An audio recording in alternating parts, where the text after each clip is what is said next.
Ini benar-benar tingkat tertinggi dalam perbaikan ban. Awalnya, ban loader yang berlubang besar tampaknya sudah tidak bisa digunakan lagi.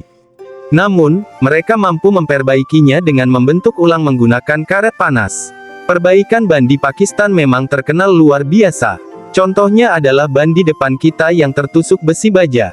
Pertama-tama, sang ahli menggunakan pisau untuk mengikis tepi lubang. Tujuannya adalah untuk membuat permukaan kasar agar daya rekat lebih kuat, sehingga persiapan untuk menempelkan lembaran karet mentah bisa dilakukan dengan baik. Namun, dalam menangani bagian ban yang sobek, metode yang digunakan benar-benar berbeda.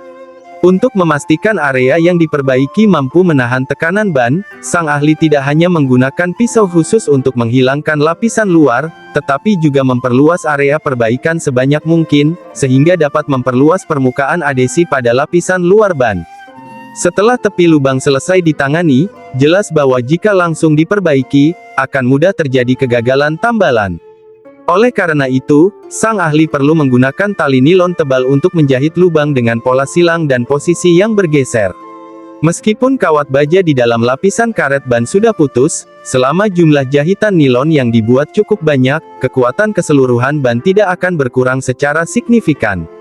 Dari jumlah benang nilon yang digunakan oleh sang ahli dengan metode 4 lapisan bertumpuk, bisa dilihat bahwa pentingnya proses penjahitan pada lubang ban. Setelah lebih dari setengah jam proses penjahitan oleh sang ahli, kini lubang tersebut sudah tertutup rapat tanpa celah sedikit pun. Namun, agar benang nilon dapat menyatu lebih baik dengan lembaran karet mentah, bagian dalam dan luar harus dilapisi dengan sejumlah vulkanisasi agar tidak terjadi kegagalan adhesi. Mengingat area perbaikan di bagian dalam cukup luas, sang ahli langsung memotong selembar karet sebagai pengisi. Tetapi, agar bisa menempel erat dengan dinding dalam ban, sang ahli tidak hanya harus mengoleskan banyak vulkanisasi pada permukaannya, tetapi juga memastikan lapisan vulkanisasi cukup tebal untuk meningkatkan daya rekat. Selain itu, lembaran karet mentah yang telah dipotong juga perlu ditempelkan. Hanya setelah karet mentah mengalami proses vulkanisasi pada suhu tinggi, tambalan yang kaku dapat menyatu sempurna dengan ban, sehingga tidak ada celah kecil yang bisa menyebabkan kebocoran udara. Setelah bagian dalam juga diisi dengan lembaran karet mentah, tambalan tadi bisa dipasang dengan kuat. Seluruh proses berlangsung dengan sangat lancar.